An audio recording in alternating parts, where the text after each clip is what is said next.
wagtails. And when the winter became summer and the wagtails left, I had to pick another bird because we didn't get white-browed wagtails in my neighborhood that was similar to wagtails, and so it happened to be pipits. And so I spent a lot of my summers watching paddy field pipits, and so and for the longest time that was the only pipit I knew for like a few years. And so when I first saw it was a red-throated pipit in so apart from rosy pipits and things, basically, when I first saw a red-throated pipit, and then I think the next day itself I saw a Richard's pipit, and I could tell them apart straight away. I was really excited, and I decided that day that pipits are going to be the thing I'm going to really invest my time in. Since then, I've been lucky enough to watch pipits in India, in Africa, in Southeast Asia, China, and Australia.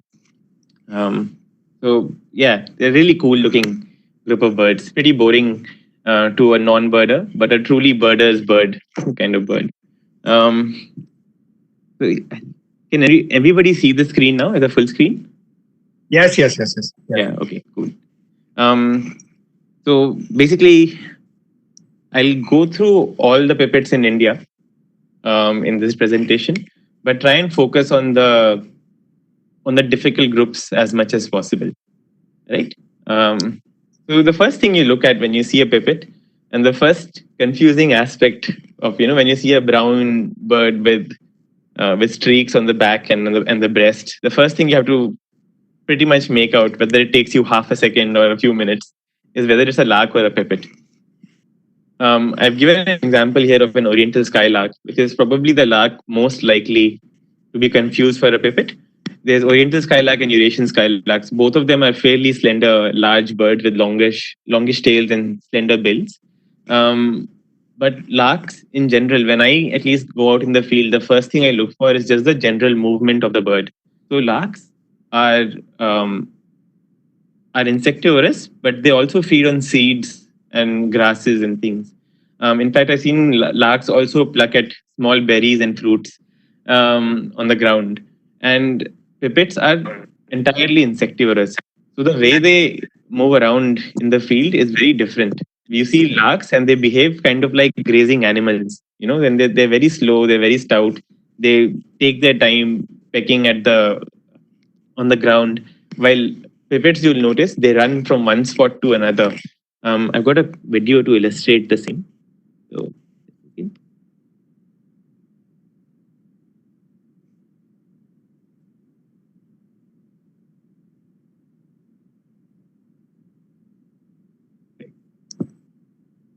So that's a pipit. So you'll notice how it stops, it looks at a place, it's calling, then runs. Stops, looks for food, runs. So this behavior of quickly dashing in between 2 points is very unique to pipits compared to larks. Meanwhile, in larks, for example, in this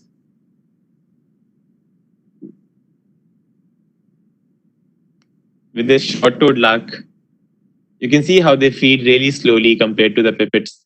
They spend a lot more time at one spot, carefully grazing at a place. Yeah. So from a distance, when I just see a small round bird, that's probably the thing I look for is just the general behavior between a pipit and a lark. And when you get closer and a better look, you can tell that the pipit has a smaller bill, like a finer bill, a longer tail.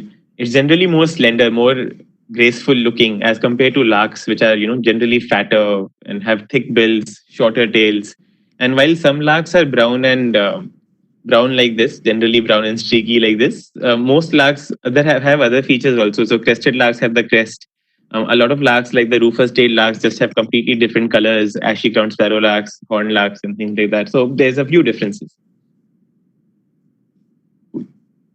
I'll quickly take you through some of the features I'll be mentioning very often in these slides that will follow.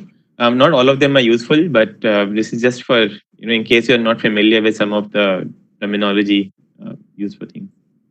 So I look at the bill very often. And also, these are the pipits which will, these are the features which will generally be useful to identify pipits. But yeah. So there's the bill. The bill is actually really useful. We'll get to that later as we go through the examples. There's the lores, the region between the eyes and the bill, basically. So if there's a stripe through it, I will normally call it marked lores, or if there's no stripe through it, then it'll be a plain lores. There's a supercilium or the eyebrow above the eye. There's the crown. Generally for the crown, the nape, the mantle, and the back, they're useful to look at for the streaking that runs. And normally most pipettes will have streaking running from the crown down to the back in some form or the other. And there might be breaks in the middle or completely clean backs and different combinations of this. Then there's the ear coverts, which is the area behind the eye where the ears are, basically the feathers covering the ear of a bird. The median coverts, so these feathers over here, these group of feathers over here, these are the median coverts in pretty much any bird. But in pipits, particularly, especially the larger group of pipits, Paddyfield, Richards, and Blythes, these are fairly important to look at. Then there's the breast. Again, you look for the streaking on the breast, and that can tell you what pipit it is. The tail, particularly the length of the tail, is very useful in some pipits. And in some pipits, as we'll see later, the behavior with the tail can also be very useful. Melar stripe, I will get to that later also. And the flanks, whether the flanks are streaked or not is also a good indication of what pipit it might be. And lastly, the legs. In some pipits, it's a useful feature, especially the color of the legs or the length of the legs, or for example, the length of the hind claw, which many people will talk about, of course. So this is a Richards pipit, and actually the hind claw length in Richards pipit is often quoted as a very important feature. They're supposed to be really long, the hind claws.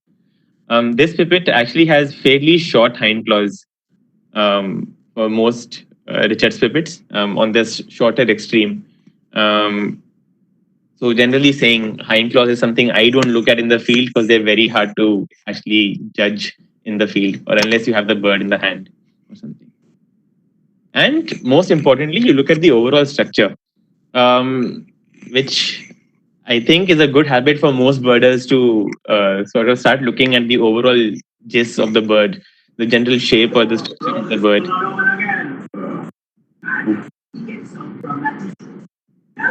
Yeah, but in pipits, it's particularly important to get a hang of the overall structure of the bird, particularly the head, how big it looks, how big the body is, how long the tail is, that combination of structure, basically, of things. Yeah, so just gone through it. Once you've done looking at the bird, by far, people keep mentioning about, they always ask you what kind of habitat the bird was in. That's the first thing. So when I go to a new place, I go to the new habitat or something, I already know what pipits I'm likely to see. If I'm in a dry place, for example, I already know I have to keep a lookout for paddyfield pipit, tawny pipit, longbill pipit, for example. If I go next to a water body with reeds or tall grasses, I know I have to look out for rosy pipits, paddyfield pipits, maybe Richards pipit, maybe something extraordinary like red-throated pipit or water pipits. If I go to a place with just muddy banks, again, water pipit's an option, paddyfield pipit, sometimes even tawny pipits on passage. So things like that. Or if I'm in a forest or in a garden, olive back pipits. Sometimes if it's an open woodland, tree pipits. So if I already go to a habitat, half the job is done there. Or half the, like when I go to a new habitat, when I look at the habitat, half the task is now I've narrowed it down to 5 or 6 species of pipits. It's going to be one of those pipits. You will notice I said paddyfield pipit for almost every habitat, which is also very useful to know. If you want to get good at pipits in India, the main thing is to learn what paddyfield pipits are like. It is true for, again, all bird groups. Familiarize yourself with the common ones so that when you meet or when you encounter the uncommon birds, you will know what they are.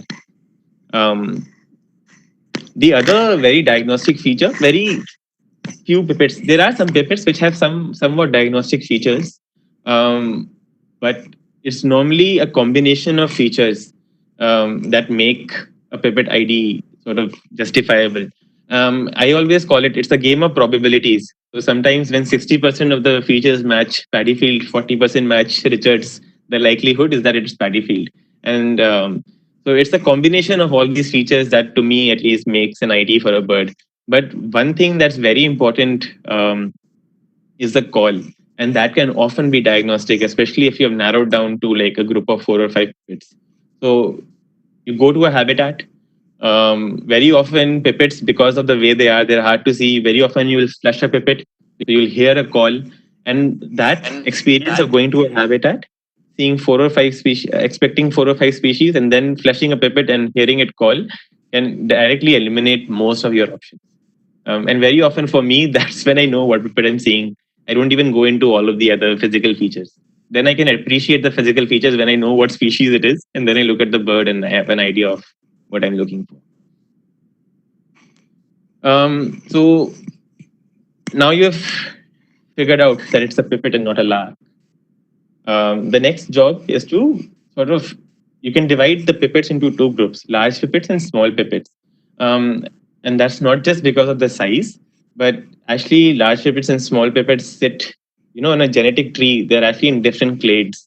So they're actually different genetically, and they're similar to each other also. Similar, all small pipits are similar genetically, and all large pipits are similar genetically, and they're different to each other. So large pipits, basically pipits like paddy field pipit, their plumage changes with age and not with seasons, right? But small pipits, their plumage changes with season, but not in all cases, in some cases. So it may either be seasonal or it may be with age. But in large pipits, it's never ever seasonal. In large pipits, except for one exception, upland pipit, the flanks, this area, is never streaked. In small pipits, in almost 90% of small pipits, the flanks are streaked, but not in breeding plumage. In breeding plumage, most of the pipits which normally have seasonal plumage, which go into breeding plumage, normally have unstreaked flanks. So water pipit, rosy pipit, all of those guys. And generally, as the name suggests, larger pipits are larger and smaller pipits give you the appearance of being small. So for example, if you've seen, tree pipits or olive-back pipits on the ground, they give you an appearance of being the similar size as, like short-toed larks or small sparrows kind of thing. There was supposed to be a quiz there, but I forgot about it. Sorry. I'll quickly run you through how to age a pipit. This isn't, if you don't get it, that's okay. With experience, you'll understand anyway. But this is particularly important. Actually, up until very recently, I never cared much about aging a bird. And when I moved to Australia, we started going out for all these pelagics.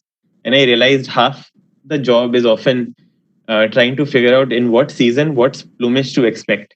And when you have an idea of, if you're in September, what kind of plumage you expect, that can very often either make IDing easier for you or give you the idea of being cautious and avoiding mistakes in ID.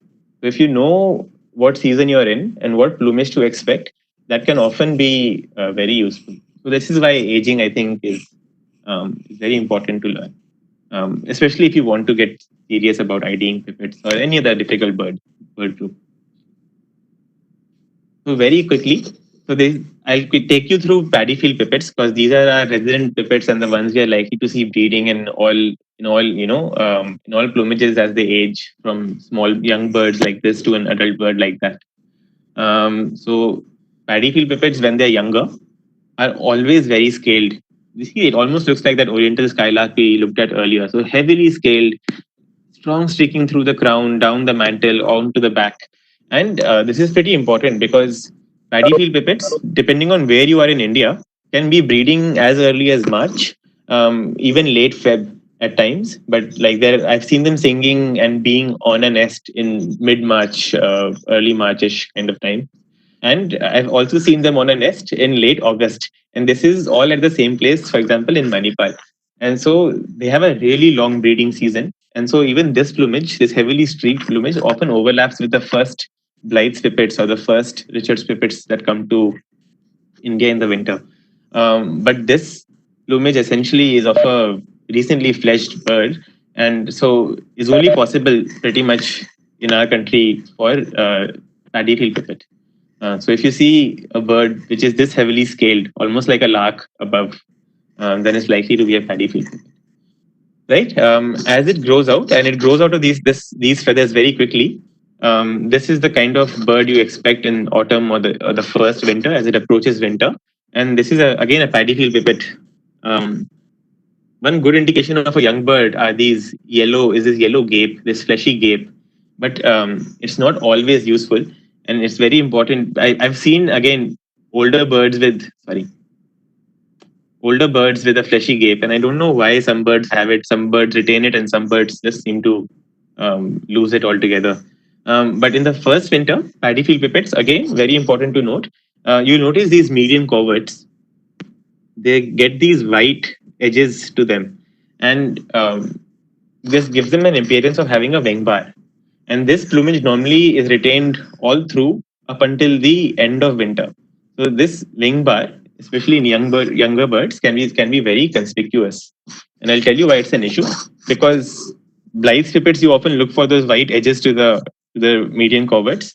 But for younger paddy field pipits, they have the same feature. So it's very, very easy to mistake one for the other, especially because coming out of this plumage, the birds actually retain fairly heavy streaking on the back and the crown.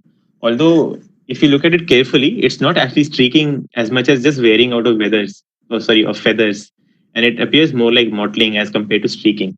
We'll get to that later also. Um, Towards the end of winter and coming into spring, the birds get really worn out, and you often expect them in this kind of a plumage. So fairly worn out feathers. The streaking you'll notice has almost all gone away, but retains some of the whiter edges to the median coverts. So it gives you that appearance of a wing bar. But the other features, such as the streaking and all, is really withering away, and it has still got the laurel stripe on it, which, for example, Richards and Blythes don't have. And after the first summer, pretty much before it loses all its feathers and gets its first adult plumage, you'll notice it becomes really worn out. So loses all the streaking on the top here, on the back, pretty much on the breast. It can be really clean at times, and often these are the birds which are mistaken for, for example, tawny pipits. Um, and but you'll notice that very often in these cases, the laurel stripe is also worn out. If you see a bird in intermediate plumage, for example, if this bird doesn't have a laurel stripe and has the white edges to the median coverts, it can be mistaken for something like a Blythe's pipit as well. But again, so these are very important to keep in mind that way. But you'll notice by the time this bird has become this worn, it'll soon get a new adult plumage. It's lost the white edges to the median coverts. This is usually the plumage you see in August, September for adults. And this is a solid, good-looking adult paddy field pipit. Again, for some reason, has retained this yellow gape. I don't know why that is, but this is the kind of plumage which is very typical of a paddy field pipit. I'll actually take you through some points. So you can see the laurel stripe is present. There's streaking on the head, streaking on the back, and there's a noticeable gap in streaking on the mantle and the nape. The bill is very important for a paddy field pipit. There is this curve to the culmen, and there's always a yellowish base to the lower mandible of the bill.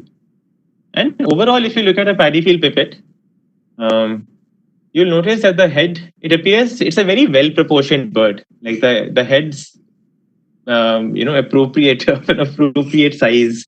The tail is quite short.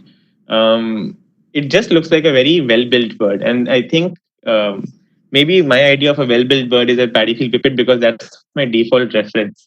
But if you get this structure sort of sorted in your head, then the other pipits become relatively easier. So this is also a paddy field pipit. Would anybody like to guess what age this bird is?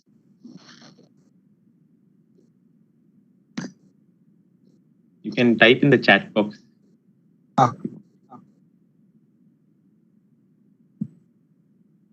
Guys, you can just type your answer in the chat box. Oh, wait, here. So can you see the bird now? Yes. Yeah. So if anybody can guess what age this bird is, or even approximately what age this bird is. Okay. Clearly no answers. Yeah, no answers coming out. Oh, there you go. Yeah. second year, first summer, first winter. So all over the place pretty much. This is actually a first winter bird, so Brushali is correct. Yeah, spring to first winter, that's pretty much correct. So you can see that it's wearing out quite a bit. There's quite a bit of mottling, but not heavy streaking. The mantle is clean, but it's retained this white edges to the feathers. But even they are wearing out now and getting replaced by buff. So I would imagine that this bird is actually first winter to spring. That's a pretty good answer over there. Somebody mentioned spring, first winter. Arun. Yeah. And it's got its juvenile gape still on it. But yeah, I hope that gives you an idea of what I'm talking about. So that's a paddy field pipit. Again, you look for the structure and the shape. It has a strong, very slender built, large headed appearance, short tail. Look at the proportions very clearly here. It's got that bill with the curved culmen, with a yellow to the base of the lower mandible. And the plumage basically involves variable streaking. I think with paddy field pipits, and I'll give you examples later, that they're really variable, but mostly there's some streaking with a break in the mantle unless and until it's a really young bird. The lores are almost always marked unless and until it's a really worn out bird. I can understand if it's getting confusing already, so I'm sorry about that. The call. So, okay, like I said, so these things, they're important, especially if you've got images of the bird. But normally the call of a paddy field pipit is fairly diagnostic in its group of birds. So I'll just make you listen to the. So this is the song of the bird. Usually you will listen to this anywhere between February and I made this recording, I think, in about September. So they will sing all the way through, maybe even, just before the winter starts. Something like this.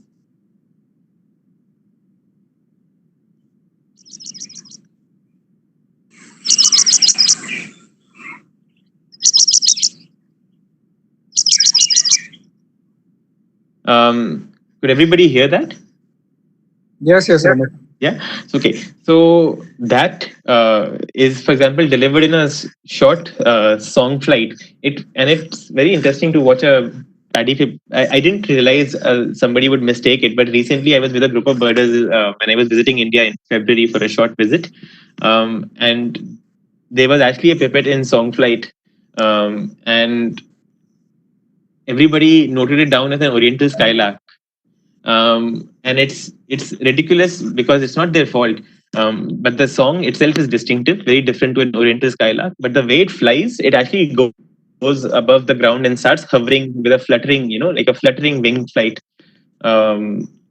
which is very similar to that of an Oriental skylark. But yeah, it's a very distinctive song and a very distinctive song for this pipit. But the call.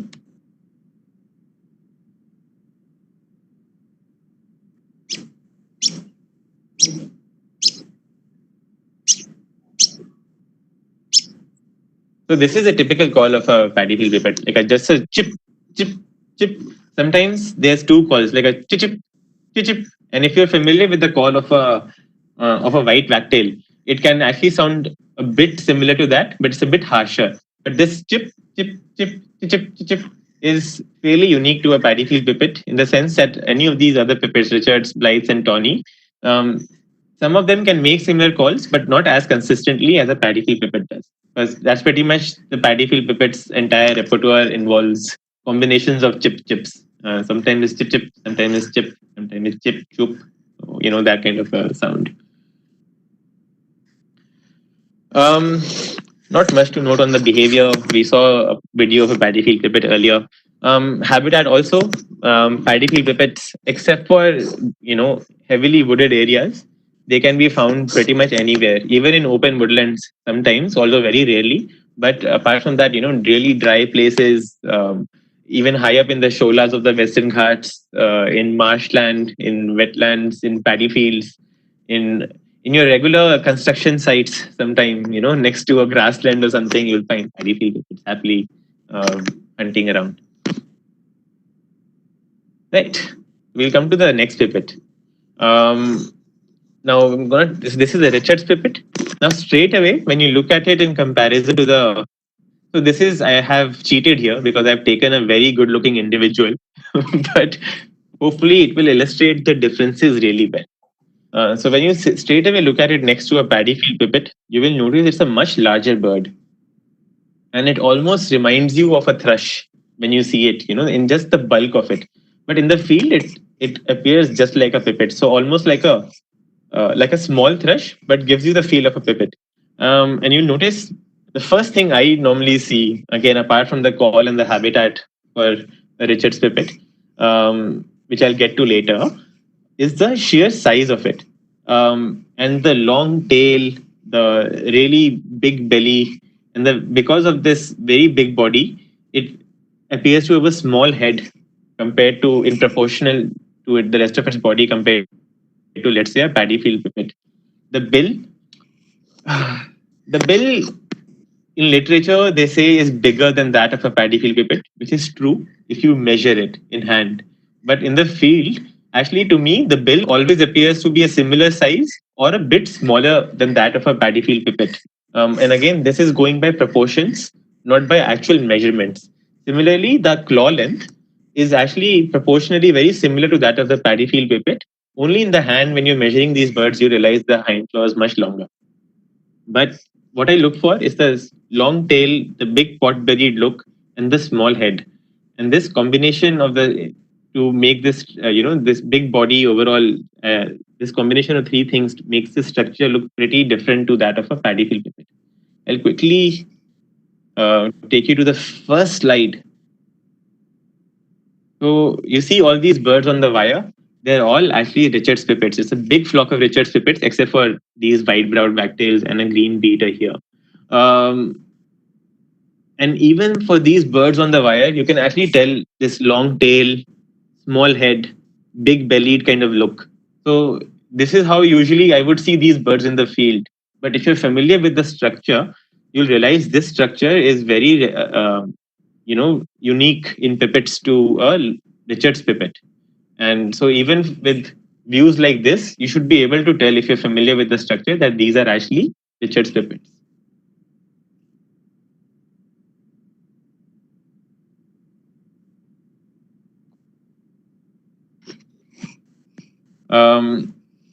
The other thing to note, structure and shape we have spoken about, the bill we have spoken about.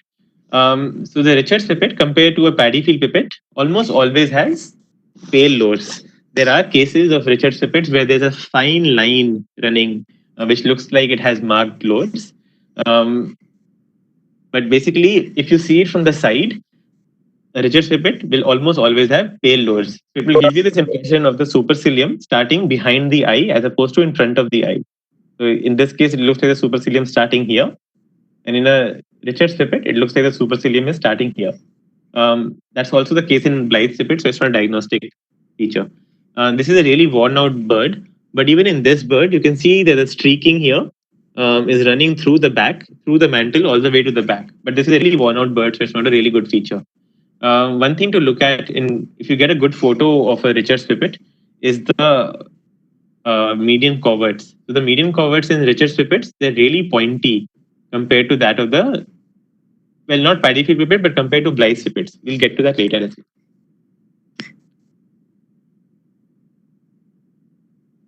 well. I'll touch upon the behavior of this bird. So, and the habitat. So Richard's pipit, almost always, unless and until you're encountering it on passage, it's almost always really fond of damp, wet fields with tall grass. So you know how they say Richard's pipits have this erect stance. You get to see that erect stance because they normally forage in these fields where you can't actually see them while they're moving through the fields, and then you see them, standing up and poking their heads out of the grass. And I think that's when that erect stance sort of comes into play. The other thing, to give you an example of the habitat they like, almost all the habitats I've seen them wintering in, you will have birds like pintail snipes in the same habitat. So always like damp environments where the soil is kind of muddy and generally wet. The other thing to note is when they are. I'm going to switch on my. Prathamesh, can I switch on my video actually? So you can see my hand gestures. It's a bit more useful. Cool. Can you see me? Yes, I can see you. Like, great. So when a paddy field pipet, when a Richards pipet takes off, it takes off like a very heavy bird. So if you see it really high up, it'll actually have this flight which is similar to that of a woodpecker, like an undulating flight. So it goes up, comes down, goes up, comes down, goes up, comes down.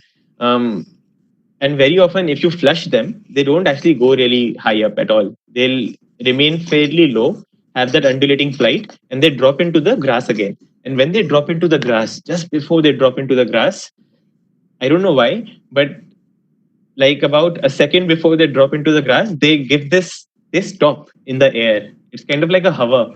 So they slow down. It's like they put the parachutes out and they slow down, and then they kind of flutter over the grass, and then they just drop in, and then you don't see them again unless and until you flush them again. But that kind of behavior I found is very useful and very unique to Richard's pipets. Now for the call.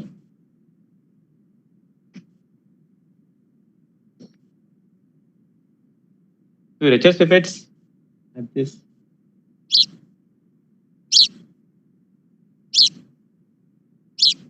So this sheep, and a very. Can you all hear me?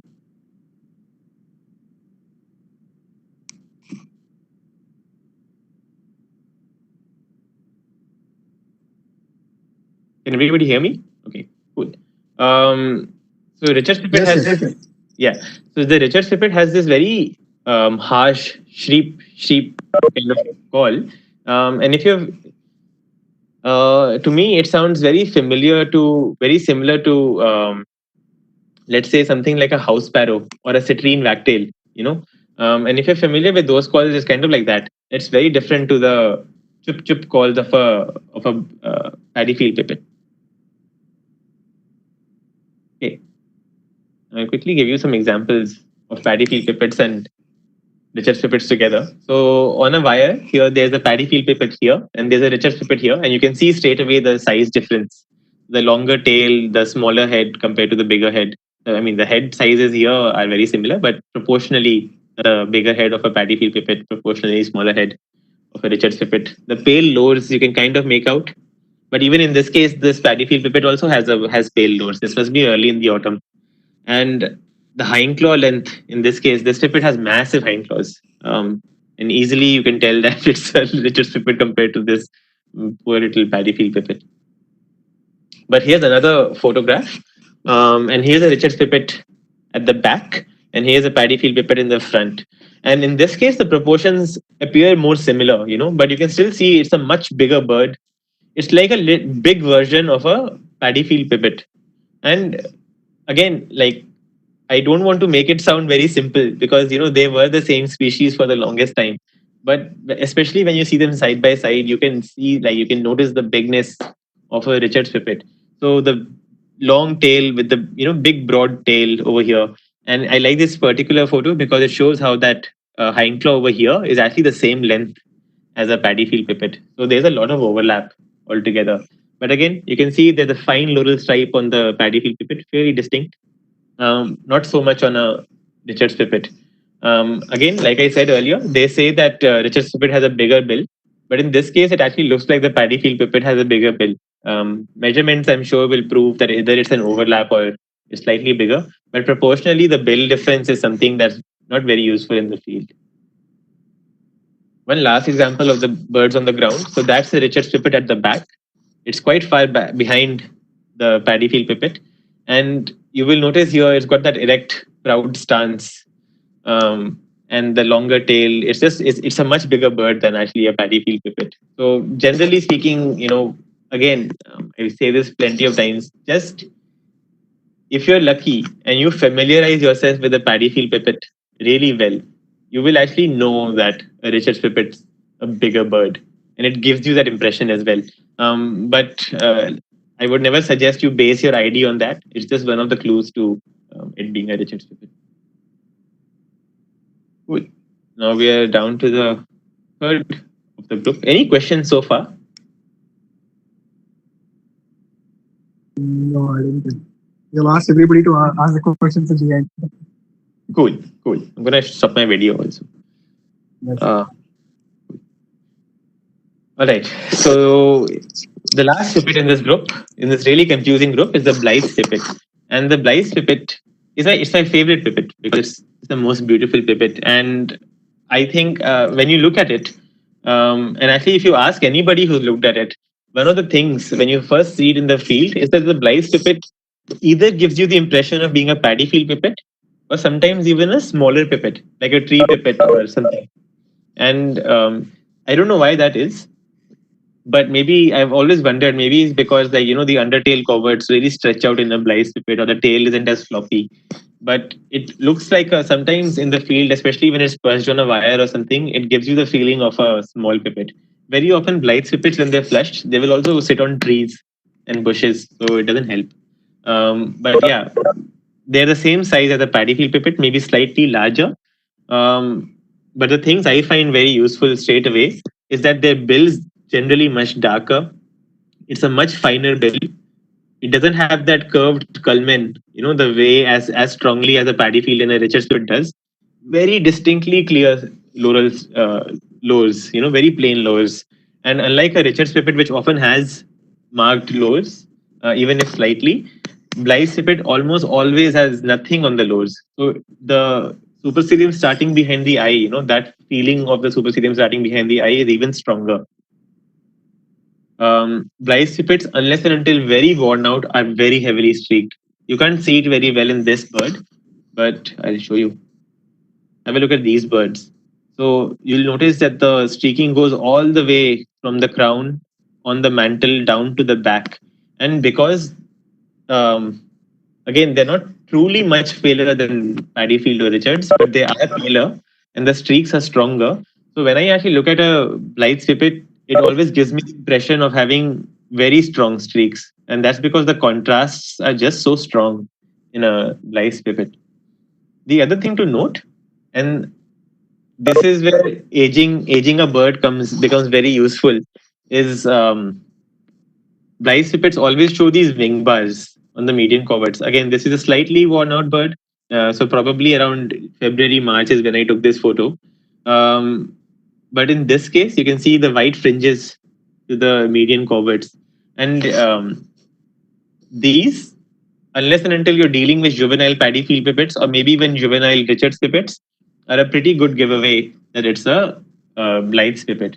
So the combination of these completely pale lores, really strong streaking, fine bill with very little curve to the upper culmen over here, generally dark bill, no yellowish base to the bill, as you'll notice, and the median coverts, along with the structure that's more reminiscent of a paddy field pipet. So generally, like again, a very fine built bird, really pretty looking bird, makes it a Blythe pipet. One thing again to notice is, for some reason, and I don't know why again, and I know other people also feel this way, it's a very cute looking pipet. There's something very nice and gentle about it. I think it's because it has a small bill and the pale lores. So if you look at this, looks very, very cute compared to, I mean, I don't know. I guess I can hear somebody. Sorry. Just trying to mute it. Yeah, that's okay. Compared to a Richards pipet and a paddy field pipet, basically it gives you the appearance of being a very cute bird. In terms of habitat, Blythe pipets I found are much more variable than Richards pipets. In fact, in places like Goa and all, when you go to these laterite plateaus, they're very common on these laterite plateaus. The same thing in Manipal, where I looked at these birds first, down to Kerala. And I'm sure, if you go to places like Satara, Pune, and all these areas, you will find them to be fairly regular in these dry plateaus, but they like cover, so they need grass. So especially, in January and in December, when the grass is much taller, all this dry grass is there and it's much taller in these kind of areas, Blyth pipits become really regular. They don't like habitats as wet as a Richard's pipit, but they don't like habitats as dry and arid like as a, let's say, a tawny pipit either.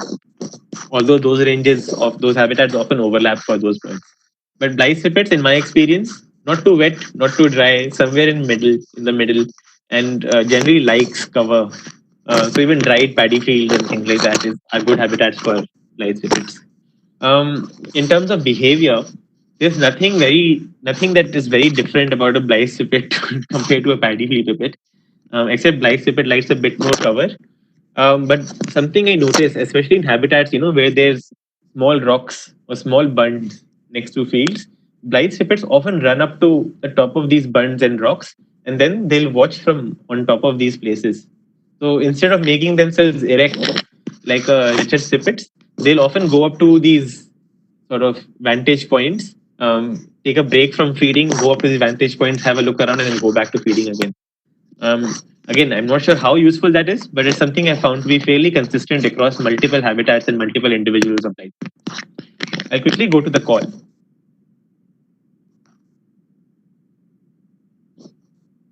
So I want you to listen to the Richard's pipit again.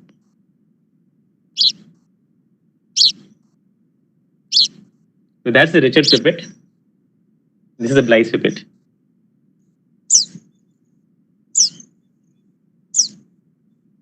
So in description, they're fairly similar. Both of them are like spew, spew, spew. But the Richard's pipit is just much harsher than the Blyth pipit. So if you listen to it again,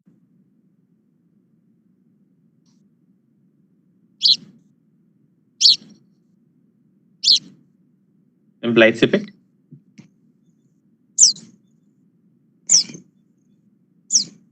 So they can, especially initially, sound really similar to each other. But once you get, once you get the idea of how harsh a Richard's pipit is, Blyth pipit becomes fairly easy to identify. Initially, I used to make a lot of mistakes IDing the two by call every now and then. But once you get used to it, they're actually really easy to tell. So I'll just quickly take you through not now, maybe. I'll take you through the calls after the next pipit.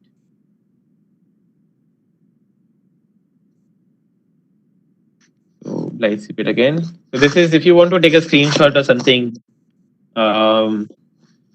I've just made a sort of replaced all of the above with actual pointers over here. I can share this later also, not a big issue. So paddy field pipit is pretty much found across the country, like I said earlier. Even in the northeast is probably the most common pipit. Richard's pipit, it seems most of our population comes from, central Russia, eastern Russia, and from over there. And so they seem to be more common along this belt in general. And they come in the northeast where they're fairly common. Along the Terai, they're fairly common. Around Delhi and all, they seem to be passage migrants.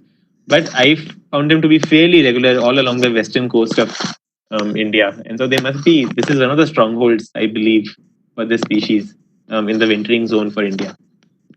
For Blyth pipits, again, a very widespread species. Because of its habitat preferences, especially, it seems to be all over the place. So I think the range in general for these species doesn't really make a big difference. I'll quickly show you a video of a Richard's pipit, and there are a few things I would like you to have a look at.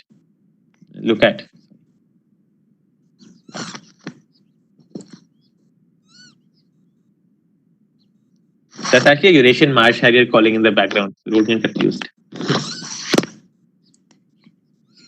So this is a Richard's pipit here, and you can see the very heavy streaks all over, the long broad tail, the very pointy median coverts, the pale lores, and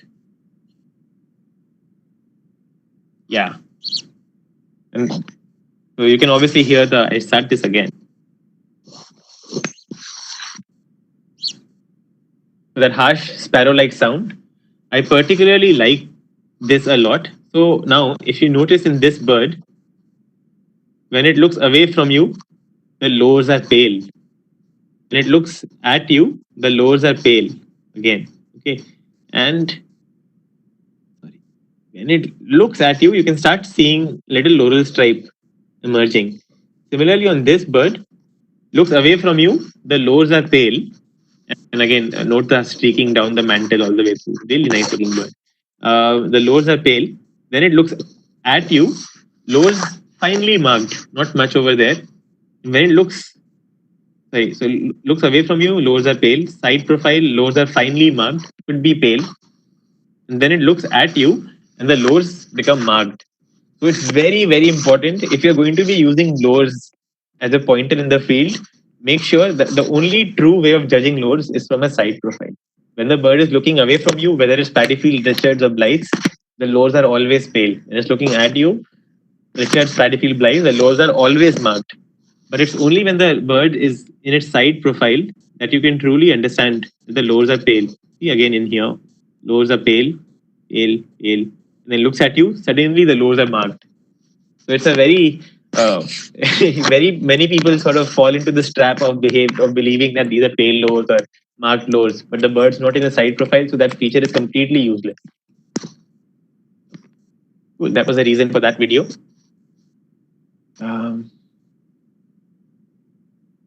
Okay, so a quick quiz. Can anybody guess what this species is? You can type in your answer on the chat.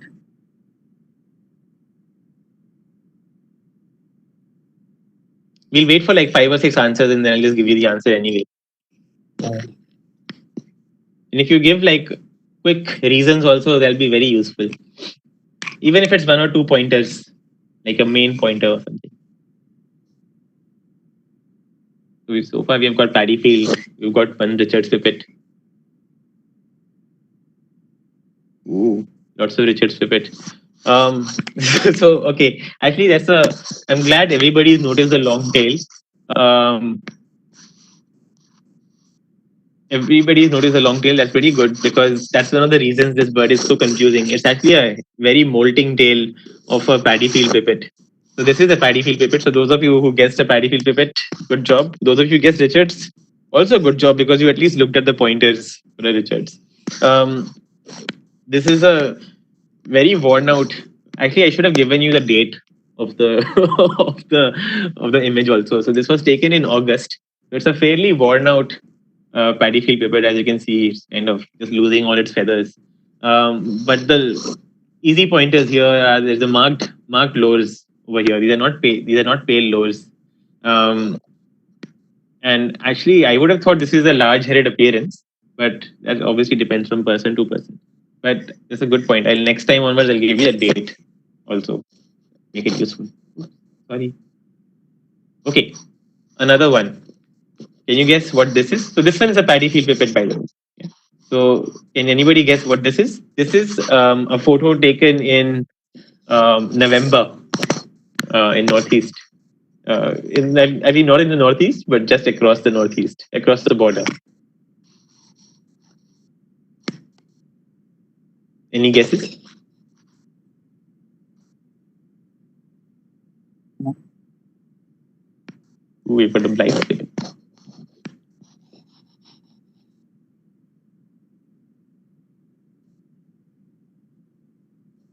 Sweet. So we've got a few Richards Pipits and a few Blythe Pipits. The correct answer for this one is actually Richards Pipit. Again, like I said, it's taken in November. So first winter, Richards Pipit, all Pipits pretty much can have the wing bars. So don't put too much weightage on the wing bar at that time of the season. The structure here is really useful. It's a really big bird, really long tail, even compared to, let's say you have a look at this bird where you said this is a big bird. This is even bigger, and you can really appreciate the small-headedness compared to that bird up there over here. You can also tell it's not Blythes because it's got a yellowish base to the bill, and the Blythes almost always has a completely dark or a pinkish base to the bill. So this is a Richards Pipit, long tail, small head, yellowish base to the bill, streaking all the way across down to the back, from the crown to the back. So good try again. I'm impressed. Okay, what about this one? This also has a behavioral trait. It's using a vantage point. But yeah.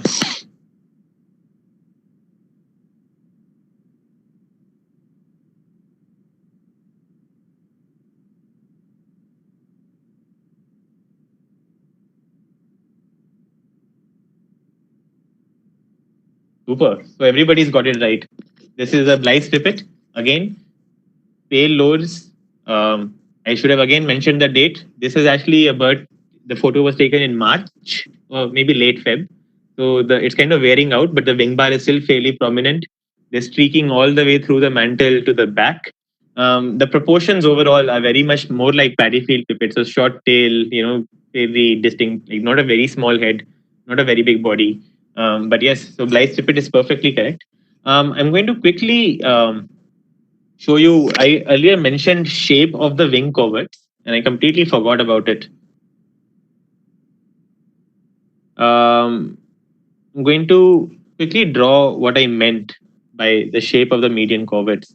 So in a Blythe's pipit, the shape you expect inside the median coverts is this. So you will often have heard, on Ask IDs or something, whichever forum you follow, squarish centers to the median coverts and blah blah blah, pointy median coverts.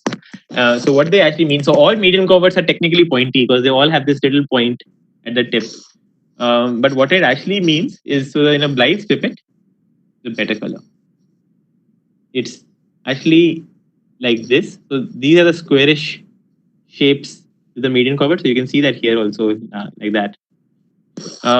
In a Richards pipit, these will be something like this, right? And in a Paddyfield pipit, it will be something in the middle.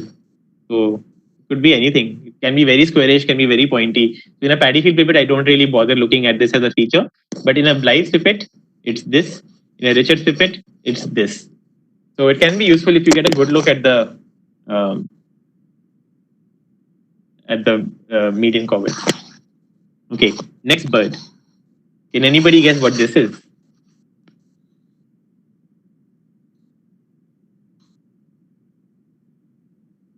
The month, like, is it late after March, April? Good question. So this is actually in April. Yeah, you're right. Late April. It's actually after all the other pipids had gone. It's pretty easy. Yeah. But yeah. Ooh. Super. So this is, a typical bird without the month. It's very likely to be confused with a Richards, especially because it looks so fat. It looks like it has a big bill and a longish tail, but it's a Paddyfield pipit. Yellow base to the bill. Look at the laurel stripe. It's so well marked over here that it just can't be a Richards pipit. It's a really worn out bird, really in really poor shape. But overall, nowhere near as large. Again, remember the structure of the Richards pipit, not nearly as large as a Richards pipit in terms of the structure. Okay.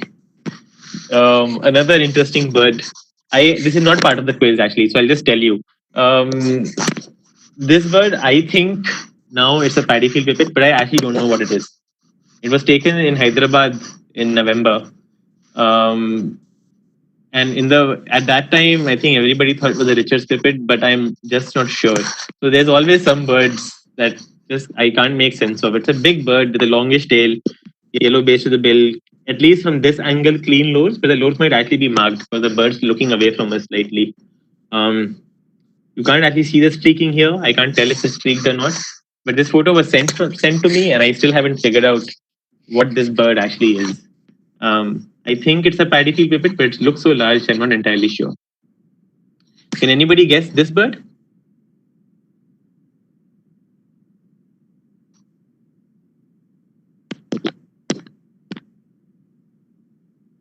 No? Okay, I'll just tell you. I think this is a Paddyfield pipit. So this is a Paddyfield pipit. In spite of the big tail and the heavy bill, this is actually a young bird. Sorry, this was also taken in August or something, so distinctly a Paddyfield pipit. So in its coming into first winter, autumn plumage.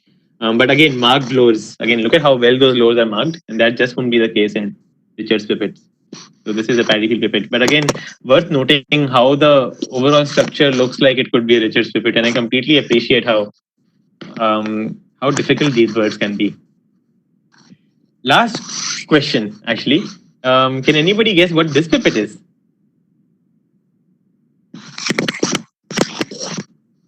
And then we'll move on to the next pipit. I promise, which will go over very quickly.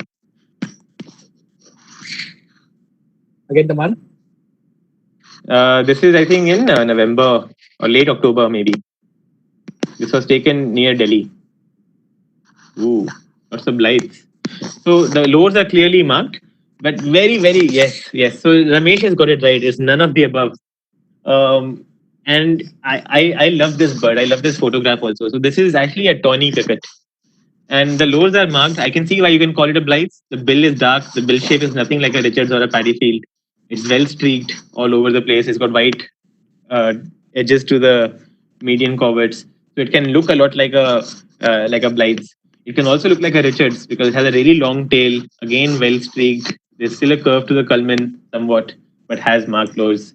It can look like a Paddyfield, but not so much, I think. But anyway, so one of the things actually worth noting is juvenile tawny pipits like this one can actually look a lot like Richards pipits or Blythe's pipits because they're really heavily streaked, something we don't often expect in tawny pipits. Speaking of which, now we'll move on to tawny pipits. So one thing to notice with tawny pipits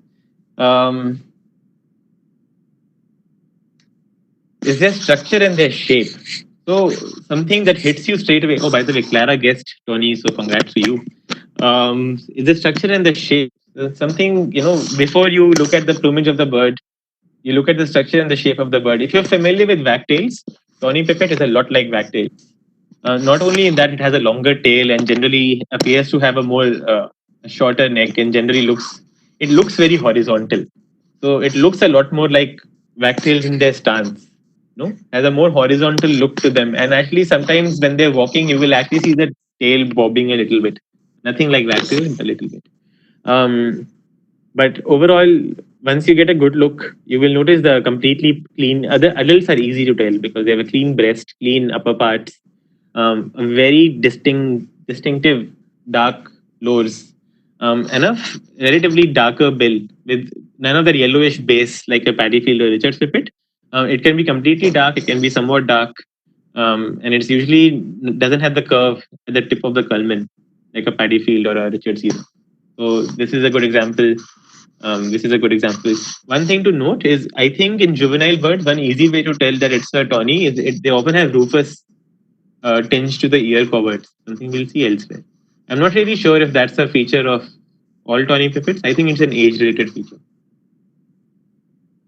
Again, the habitat of a tawny pipit is pretty obvious. They prefer dry, arid country, but at the same time, all across this section of India is probably the best place to see tawny pipits. But they do come down, I know, to areas around Pune and all these areas, and along the coast also. In fact, where there are laterite plateaus, they'll come there. They'll come to the Deccan, the dry areas in the Deccan.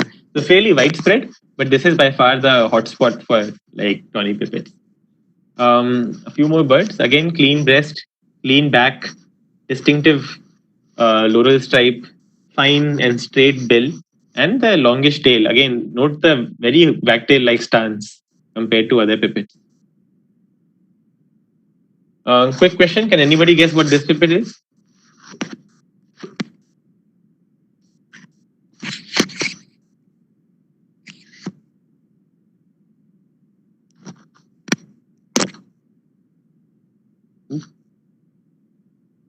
Super. I'll take the first guess as the correct answer. So this is a Paddyfield pipit. It was actually ID'd on one of the forums as a tawny pipit, but it's again, I think, quite distinctly a Paddyfield pipit. Look at the short tail, the distinctive bill shape, and even though it has dark lores and a relatively unmarked back, the overall impression from the structure that you get is straight away it's a tawny, is that of a Paddyfield pipit, and not a bird like a tawny pipit, not this horizontal bird. The one bird tawny pipit is often confused with, however, is the long-bill pipit, which we'll touch upon now. So a long-bill pipit, there's actually, the problem is that there's two races in India, actually multiple races in India. So you get in the north, you get the Jordani subspecies, the Jordani, which comes from breed somewhere in northwest India, like upper corners of Kashmir, Afghanistan, Pakistan, those areas. And I think maybe all the way through the Western Himalayas. I'm not sure. But they sometimes have thinner bills, so they can look a lot like tawny pipits. But generally, when you see a long-billed pipit, you know it's a long-billed pipit. It's just such a big bird. It's one of those birds that in the books, when you look at the two illustrations of a long-billed pipit and a tawny pipit, you think to yourself, maybe I can confuse these two. But when you actually see in the field a long-billed pipit, maybe when you see in the field a tawny pipit, you can still think it. Oh, what if it's a long-billed pipit? But when you see a long-billed pipit, you just don't think it's a tawny pipit because it's such a big bird. It has a really big, broad tail, really big, heavy bill. Is actually overall a lot paler at times, a lot more unmarked than a tawny pipit, and has colder colors on the back than a tawny pipit. This is a really typical specimen. This is from Gujarat, and a really strong loral stripe, really strong heavy bill, really long tail, and the cold gray color standing out. And then you have, of course, the resident subspecies, Similis, which is also the nominate subspecies of long-billed pipit. So this is a photo from, I think, Satara by Chinmay. This is a younger bird with all the heavy markings, but nothing like a paddy field or something. I just don't think anybody can really mistake this bird. One important thing to note is the habitat for the species, almost always dry places. So whether it's dry laterite plateaus, whether it's dry arid places like the Run of Kutch or Desert National Park, or if you've been to North India around Delhi, Sultanpur Flats and Haryana's habitat, Salchapar, all those areas are really good for long-billed pipit, but they will almost always prefer, like, in terms of cover, like some rocks and gullies, all those kind of things within dry habitats. In the south, in fact, with subspecies like the Similis one, so you find them around Bangalore in rocky boulder country, similar country to, let's say, jungle Prindias and things.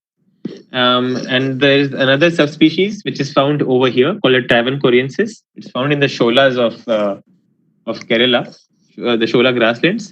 This one's one of them. So this is a juvenile, but they're generally heavily marked also, and they're also found in rocky areas in shola grasslands. But again, a very distinctive pipit overall, really big, really heavily built, has really strong legs, strong tail, strong bill. Let me know in the chat box if you want me to expand more on this pipit. But generally, I think that it's a fairly unmistakable pipit in the field. Although in the photos, it can often be confusing. Upland pipit, I wouldn't spend too much time on it. It's a Himalayas resident pipit. Really heavily streaked. It's actually it's the only pipit in the large pipits group with streaks on the flanks. Really distinctive. There's no other pipit that really looks like it. It's a really well-built, really stocky-looking pipit with streaks all over the place, all over the upper parts, all over the underparts, down to the flanks. And its habitat is very distinctive. It prefers all these grassy patches on the hillsides, grassy patches with rocks and boulders. So if you've been to Pangot, those Vinayak kind of habitats, or any habitat where you find cheer pheasants, you'll probably find upland pipits. But I've also seen them in place where steppe farming takes place and things like that. They have a very distinctive kind of song that they sing through the year almost. But especially around from March to June, July, you can hear them all over the place in the Himalayas. I'll actually quickly completely forgot. Sorry. I'll take you through the calls of the Paddyfield, Blythe, and Richards again. So, just to recap, Paddyfield pipit is a chip, chip, chip. Richards is a shriek. Blythe is a spew, without the harshness of the Richards. Tawny pipit, unfortunately, can make calls which are kind of like a Richards and kind of like a Paddyfield. So it has chip, chip, chip, and it has a cheep, cheep, cheep kind of thing. So I'll just show you quickly. That's a Paddyfield pipit. Richards pipit.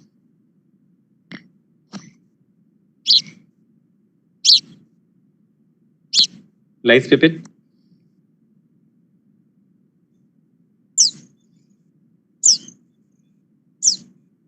And tawny pipit.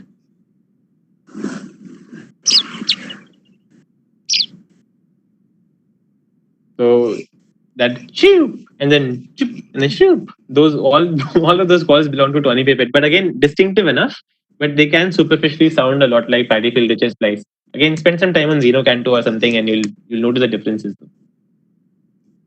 Okay, quickly. One thing obviously to note with tawny pipit is that their habitats will hardly ever overlap with Richards or even blights at times. So that's a good thing. Upland pipit, again a Himalayan pipit. We'll move on to the next. The next pipit is actually a really cool pipit, the Nilgiri pipit, endemic to the sholas of Nilgiris and Kerala in the above the Palakkad cap, and below the Palakkad, and a very distinctive looking pipit. Again, very heavily streaked, and superficially actually it can appear very similar to an upland pipit, but they're actually completely different genetically. And one thing that strikes me about this bird, of course, apart from it being like really dark compared to other pipits, really heavily streaked above, usually heavily streaked bottom, but can be a bit variable on the underparts, is the lack of the mela stripe. And so it kind of looks naked compared to all the other pipits because you get so used to looking at all the mela stripes on the other pipits that when you actually finally see Nilgiri pipit, it took me by surprise how weird it looks to see a pipit without a mela stripe or a distinctive mela stripe over here. Again, it normally inhabits shola grasslands, but usually grasslands with a lot of cover. But if you have ever been to those areas and you see a Nilgiri pipit, you will notice that they flush really easily. And when they flush, they will often go and sit on top of a small bush or something. So if you know all of these places, they have lots of tea gardens. So almost all of my Nilgiri pipit sightings have been walking through tea gardens, and you'll see a pipit that flushes and sits on top of a tea bush or something, and then it pops back down. So very distinctive pipit, both in habit, in its looks, in its habitat, and its habits. They do co-occur with paddy field pipit, so important to eliminate those when you're around if you've got a brief glimpse. Again, found only in this small corner of the world over here. So it's really cool. I love this pipit simply for its high endemicity. Okay, the last difficult group of pipits we'll deal with today is the tree pipit olive-backed group. I'll quickly take you through the structure and shape of tree pipit and olive-backed pipits. They're pretty much the same things to say for olive-backed pipit in terms of the structure and shape. So just please imagine that this is tree and olive-backed. So the structure and the shape, again, both of them are tiny pipits, short tails, really fine bills, dark bills in both cases. And when you see them, they give you the impression of being small pipits. In terms of the plumage, both of them have streaking down the flanks. Usually no streaking on the belly, but some really strongly marked individuals can have streaking on the belly, more so in olive back than tree, but usually have streakings running all the way down the flanks. And the plumage and the rest of the streaking I'll hold off on because that's actually a very important way to distinguish between olive back and tree pipit. I'll come straight to the behavior. I'll skip the call also. They sound very similar to each other, olive back and tree. It's like a z, z, very thin kind of call. I can't make it, but it's kind of like a buzzy, cheap kind of sound, often made in flight or when they're sitting on a wire. I'll come straight to the behavior because one of the easiest ways to tell apart tree pipits and olive back pipits from all other pipits is when you see them sitting on a perch, and you will notice this thing called a tail pumping. You'll see this.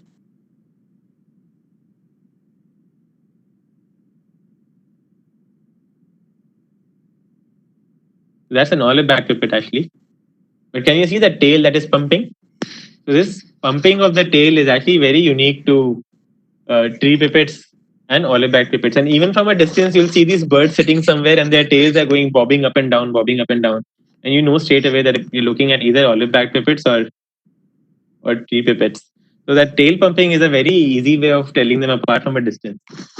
So you've told apart that whether it's an olive back pipit or a tree pipit. what I normally do is first I look at the habitat. So in the breeding season, both of them are found above the tree line. So in that case, there's no difference in habitat. Tree pipit, however, and okay, wait, let me break this down a bit further. So in tree pipit, the only breeding population we have is somewhere in northwest India. But most of the birds we get in India are actually migrants coming from Russia and far north areas. Um, with olive back pipit, we have two subspecies in India. One is the widespread breeding one across the Himalayas. They breed above the tree line, and in the winters they only come down to the foothills, but not very far. But the one we usually see in the peninsula are actually this subspecies called Yunanensis, which comes from Russia and again Central Asia in its breeding grounds and comes all over peninsular India in the winter. The resident subspecies is Hodsoni. So first thing I look for in the winter is the habitat. So olive back pipit is this here generally likes well wooded habitat. So if you are in a very lush grove, or if you have a canopy above you, then it's good habitat for olive back pipit. If it's an open woodland or actually plain fields at times, it's more likely to be a tree pipit. One other way I used to put it was if you have a photograph looking up at a bird and the background is green, then it's likely to be an olive back pipit. If the background is blue, when the bird is up on a perch, then it's likely to be a tree pipit. So that's the first thing I look at. So by habitat, very often that elimination can be easy, but nonetheless, you should go further. So you have the habitat, you see the bird perched, it's pumping its tail. So now you know it's one of tree pipit or olive back pipit. If it's really lush, the habitat, then it's likely to be an olive back pipit. If it's very open, it's likely to be a tree pipit, right? Call doesn't really help. Structure and shape is very similar. The bill shape is very similar. Again, these are tree pipits. This is an olive back pipit. Structure, again, you'll notice is very similar to a tree pipit. So what you look at is the plumage. So the tree pipit almost always has this very plain face, very short supercilium. Sometimes it have a small mark over here or something, but nothing very prominent. Generally a short supercilium, very faint mark on the ear coverts, and strong streaking on the back. In an olive back pipit, especially the subspecies we are likely to get in the peninsula, the supercilium is really long, goes all the way down to the ear coverts with a small break over here, and has that white and black spot on the ear coverts. Very distinctive. And most importantly, if you get a good look at the back of the bird, it's of course olivish compared to brown in color, but it has very few streaks compared to a tree pipit. The tree pipit heavily streaked, olive back pipit not heavily streaked. Now, if you are in the foothills or in the Himalayas in the summer, a bit more trouble for you because the subspecies Hodsoni of the Himalayas, this is the olive back pipit, actually has strong streaks on the back. In which case, my advice would be, so this is a tree pipit with the strong streaks here, strong streaks in the olive back pipit. In the wintering race, no strong streaks on the back. But in this case, look at the face of the bird. Again, the short supercilium, generally plain face, hardly any markings here, compared to the olive back pipit's strong supercilium and the white and black ear covered patch. So quite distinctive, especially once you get used to it. There are extreme examples of olive back pipit with this being reduced to very, very fine or very sort of vague kind of patches, and examples of tree pipits where this patch appears strong. But for 95% of the pipits, they will fall in one category or the other. Can anybody guess what this pipit is? Quick quiz.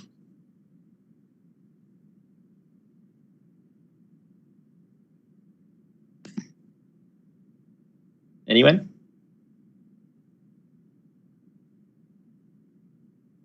It's either tree or olive back. Sweet. So most of you have guessed it right. It's a tree pipit. So you can see the short supercilium.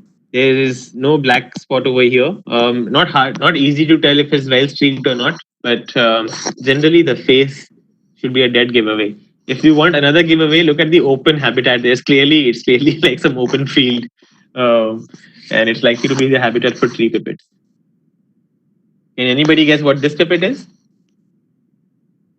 Pretty easy now that you've got one pipit right. So this one's much easier.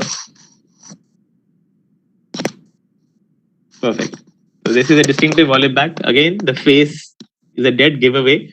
This is actually the Himalayan subspecies, so it has more striations on the back than the regular wintering subspecies. But as long as you get comfortable with the face, the rest is very easy. But generally around Mumbai and Thane and all these areas, you will find that you'll get the Unanensis subspecies, which is much less streaked on the back than this bird. You've seen the tail pumping video, so you don't need to do this. Again, this is a habitat note. So Olivi pipit in the summers like open grassland, but in winters gardens grows in shaded habitats. Tree pipits in the winters are always open habitats. Okay, we'll quickly run through the last bunch of pipits. The rosy pipit, again a gorgeous pipit. This is the breeding plumage, has a nice rosy wash. Thing I look at for a rosy pipit, really long supercilium, really streaked above and below, and this distinctive olive on the wing. I'm colorblind, and even I can always tell that there's some olive on the wing. Almost like a chiffchaff. Chiffchaff is like this very dull bird, which is the Siberian chiffchaff or the common chiffchaff, and then it has a striking olive on the wings. So very similar to that in a rosy pipit. It has a long supercilium, streaked above and below, except in the breeding season, of course, where it's very easy to tell apart. But always has the olive on the wing. The habitat's a very good giveaway. It's almost always found in damp wetlands. So, one good example would be something like Basai in Delhi or Maguri Beel or Kaziranga, all these places that you've been to in the northeast. But again, rarely ever comes down to Maharashtra, I think, although there are records. Dark bill also stands out in this bird. But yeah, again, a quick run through. Long supercilium, streaked above and below, olive on the wing, dark bill, along with the habitat. Again, this is a very good belt for this bird all the way through like this here. Requires very wet wetland. I know it's been found over here also. Red-throated pipit. Unlike the misconception is over here that this is the breeding form and this is a non-breeding form. Actually, it becomes red with age. But some females never get beyond this point. So some females get like the red throat like this, but some adult females just stop over here with some red patches on the breast and the throat. Again, this fellow is very easy to tell apart, but it can appear very similar to rosy pipit because it's streaked above and below. But note how the bill has a yellow base to it. The supercilium is nowhere near as strong as a rosy pipit, and there's no olive on the wing. So look at this bird, for example, strong streaking above and below, like this, but long supercilium, short supercilium, no olive on the wings, strong olive on the wing, and the bill color, of course. So very easy to tell once you get the hang of it. Again, found in damp wetlands.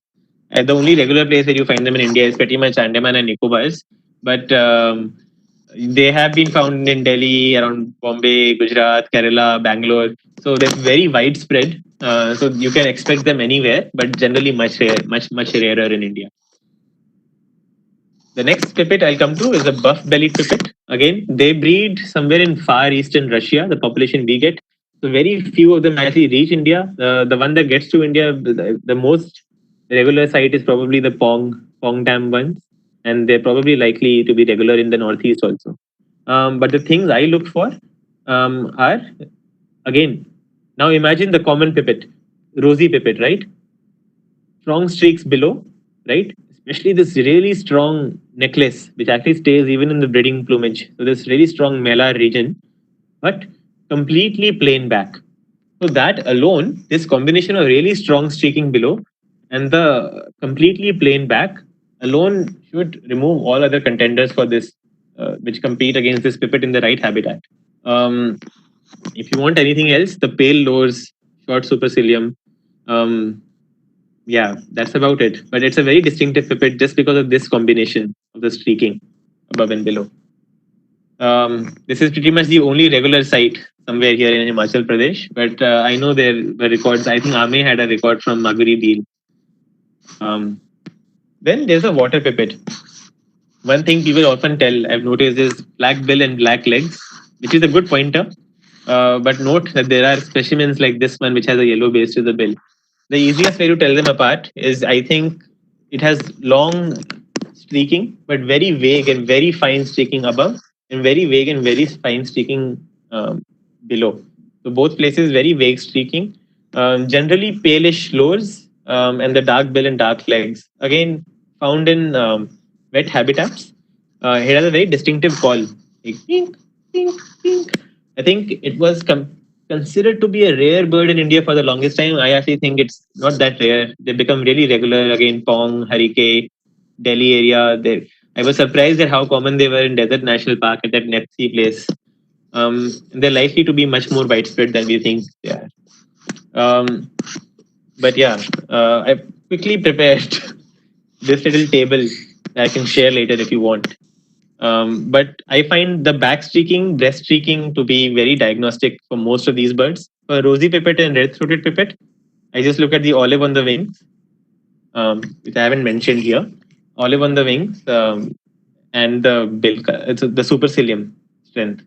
But for buff-bellied pipit and water pipit, the streaking combination is very different to each other, and that alone can differentiate non-breeding plumage birds from the other.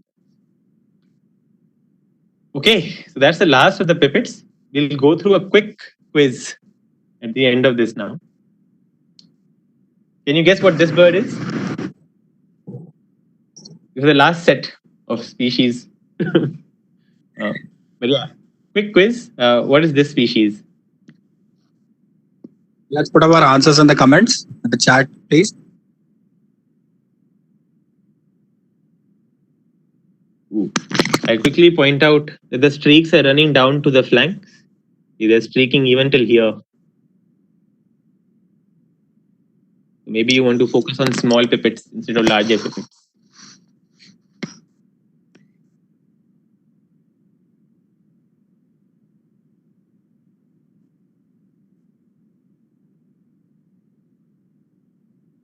Super. So 3 pipit is the right answer. Brilliant.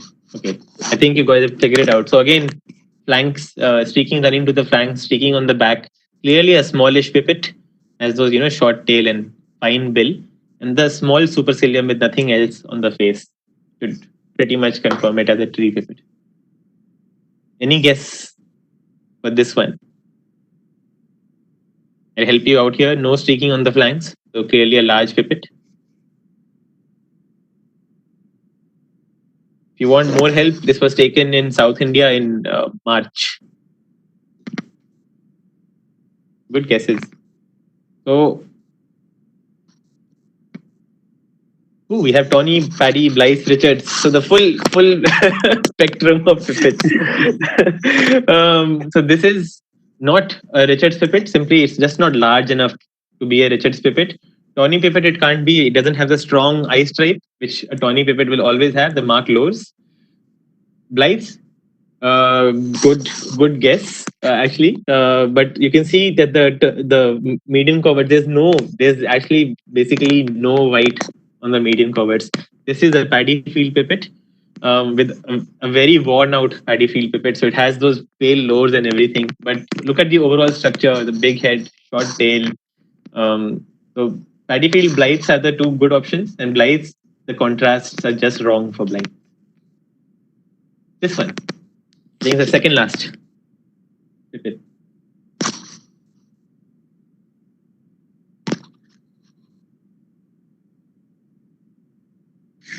Also in the winter, I think it was in October.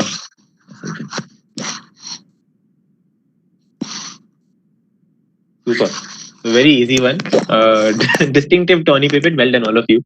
No streaking anywhere. Has a laurel stripe.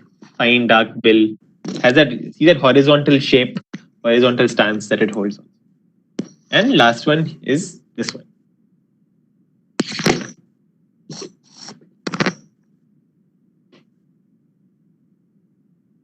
Ooh, we have a red-throated. So this one, any other guesses? So we've got two rosies and a red-throated. Another red-throated. So this one is actually a rosy pipit. So it's not a Nilgiri pipit. You can see the melas stripe is actually marked. It hasn't got that naked feeling to it. Maybe I should have given the habitat. It's a wetland in North India somewhere. But yes, so the heavily streaked back, heavily streaked bottom, upper underparts, heavily streaked upper parts.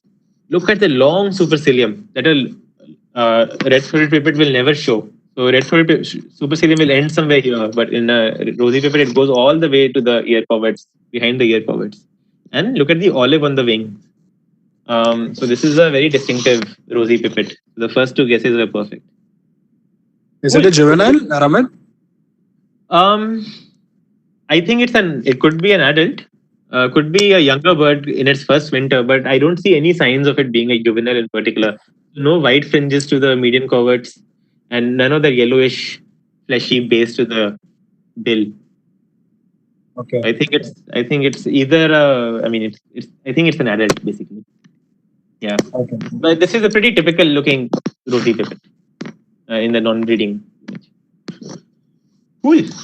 I'll take questions and I'll just thank everyone first. Thank all of you. Thank Prathamesh and everybody at BOTRD and all the photographs from whom I borrowed the photographs without asking. So yeah. Thank you. Right. You can all put up your questions on the chat.